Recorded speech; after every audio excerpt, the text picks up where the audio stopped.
केंद्र सरकार के कर्मचारियों और पेंशनर्स के लिए 8वां वेतन आयोग का इंतजार अब जोरों से है।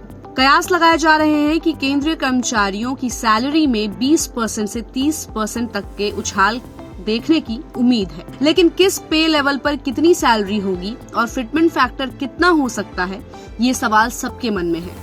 8th पे कमीशन के तहत बढ़ने वाली सैलरी का फायदा 50 लाख से ज्यादा केंद्रीय कर्मचारी और 65 लाख पेंशनर्स को मिलेगा। सरकारी सूत्रों की माने तो अप्रैल 2025 से 8th पे कमीशन का कामकाज शुरू हो जाएगा। 1 जनवरी 2026 से इसे लागू किया जा सकता है। हालांकि इसके लिए सारे प्रोसेस पूरे होने जरूरी हैं। 7th पे कमीशन 1 जनवरी 2016 से लागू किया गया था और इसका कार्यकाल 31 दिसंबर 2025 तक रहेगा, लेकिन कमीशन की पूरी प्रोसेस के लिए 18 महीने का समय लगता है। ऐसे में 1 जनवरी 2026 तक ये लागू हो पाएगा या नहीं, ये कहना मुश्किल है। आमतौर पर हर 10 साल में नया वेतन आयोग लागू किया जाता है। इस हिसाब से 8th पे कमीशन को जनवरी 2026 से लागू किया जाना चाहिए।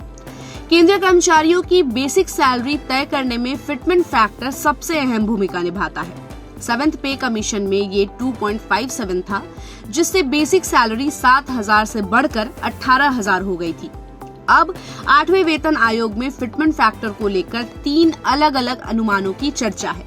1.92, 2.08 और 2.86। ये तय करेगा कि कर्मचारियों की नई सैलरी कितनी होगी।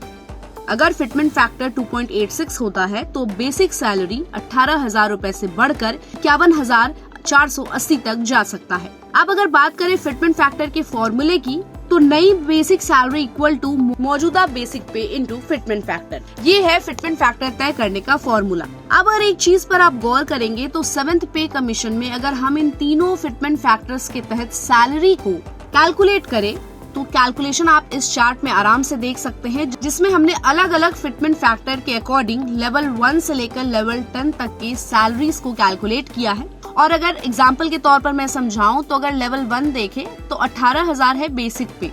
अगर उसे 1.92 फिटमेंट फैक्टर के तहत देखें तो वो बढ़कर 34,560 हो जाएगी। वहीं अगर हम 2.08 फिटमेंट फैक्टर के अकॉर्डिंग देखें तो वो 37,440 हो जाएगी। उसी तरह अगर हम उसे 2.86 फिटमेंट फैक्टर के तौर पर देखें तो वो 51,480 रूपए हो जाएगी। हर नए वेतन आयोग में महंगाई भत्ता को शुरुआत में रीसेट कर दिया जाता है और अभी 7वें वेतन आयोग में DA 53% चल रहा है। इसमें अभी 3% का इजाफा और होना है, लेकिन 8th पे कमीशन में इसे 0 से रीसेट किया जाएगा और फिर रेगुलर अंतराल पर आगे बढ़ाया जाएगा। तो इस पूरे खबर पर आपकी क्या राय है, हमें अपनी राय कमेंट बॉक्स में दे और ऐसे ही अपडेट्स के लिए देखते रहिए गुड रिटर्न्स। हमारे चैनल को लाइक और सब्सक्राइब करना बिल्कुल भी मत भूलिएगा।